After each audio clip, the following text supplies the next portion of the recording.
Good morning mga kabugis, mga plantitas natin dyan. Hello po sa inyo lahat. Ayan mga kabugis, i-update ko lang kayo dun sa ating rooted.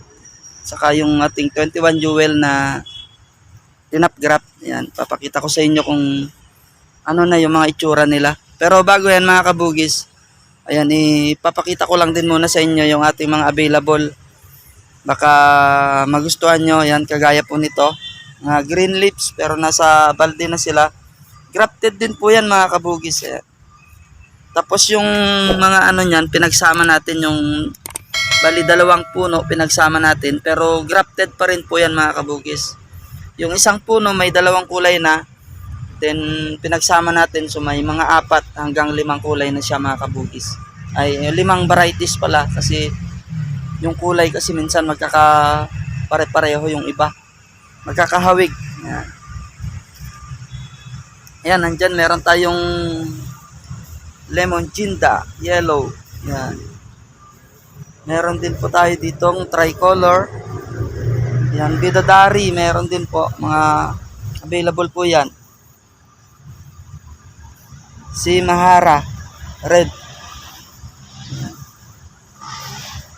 Yung ganitong size mga kabugis dahil linagay na natin sa balde at saka dalawang puno na po yan.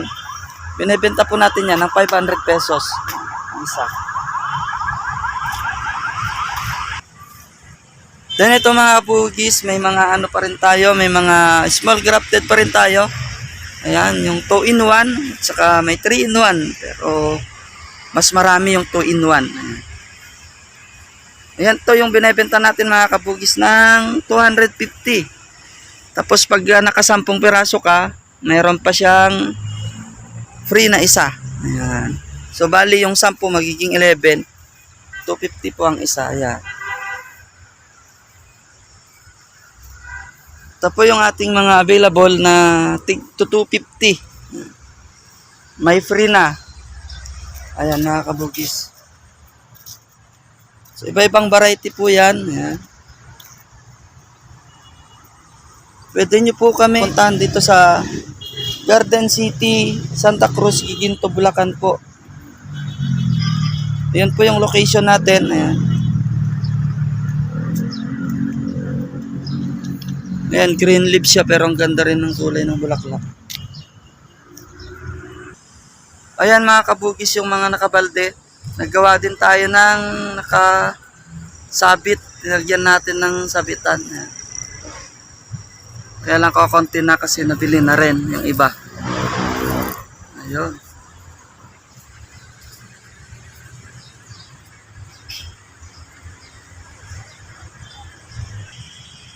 Then ito yung mga malalaki natin mga kabugis. Yung Sumo Giant natin na mga pinag-graft nun. Yung 12-in-1. Ayan, 10-in-1. Ito na lang po kasi yung available. Yan, shout out kay Sir Samuel yung bumili sa atin ng malalaki. Ayan. May iniwan pa naman siya pero kokonti na. Ayan. Ito yung ginawa natin. Yung ugat ng bougainvillea mga kabugis yan. Linagyan natin sa bato. Yan, available pa yan mga kabugis. Kung gusto niya din ng mga ganito katataas. Yan, nasa 5 feet kasi yung taas nito. Ayan. I-visit nyo po ako, puntahan nyo po ako dito sa Garden City. Ito mga semi-bonsai nut, bonsai type. Wala pang masyadong bulaklak, hindi pa nagpapakita pero pagdating sa puno mga kabugis yan, napakalaki, parang ano na tong puno nito, parang balde. Malaki yan. Ayan. Yung price dito mga kabugis hindi kasi pare-parehas. So message nyo na lang po ako. Malaki po yung discount niyan kaya naubos agad yung mga malalaki natin dahil mura lang yung bigay natin. Ayan, ito na lang yung mga ano natin. Ayan, yung iba. Mga malalaki po talaga yung mga puno. Ayan. Ayan, ito.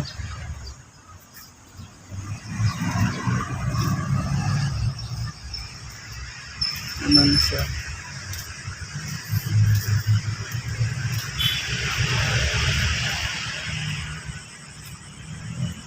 So ayan mga kabugis, puntahan muna natin yung ating 21 Jewel. I-update ko po kayo doon kung ano na yung itsura. Ayan. Ayan mga kabugis, yung ating 21 Jewel na, tinapgraph natin. Ayan na.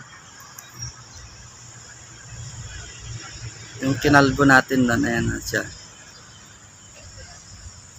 Ito na yung mga kinabit natin. Ayan. Nagbubulaklak na sila. Pero yung ito pa lang yung may bulaklak. Itong iba na ito, yung variegated ay wala pa. Ayan, nakakabit. Then yung ano, yung ito yung moonlight jewel, namatay yung isa. Bali dalawa kasi linagay natin dyan. Yung isa lang yung nabuhay. And then ito perfect lahat yung ano nito. Yung dilaw, yung puti. Ayan. So ayan, maganda na rin sa mga kabugis. Ayan. Ayan, baka may mapaibig dyan sa inyo mga kabugis yung 21 jewel na malaki.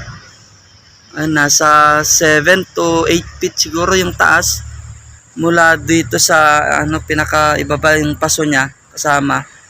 Ayan. Pakataas po niya. At saka malaki po yung kanyang paso.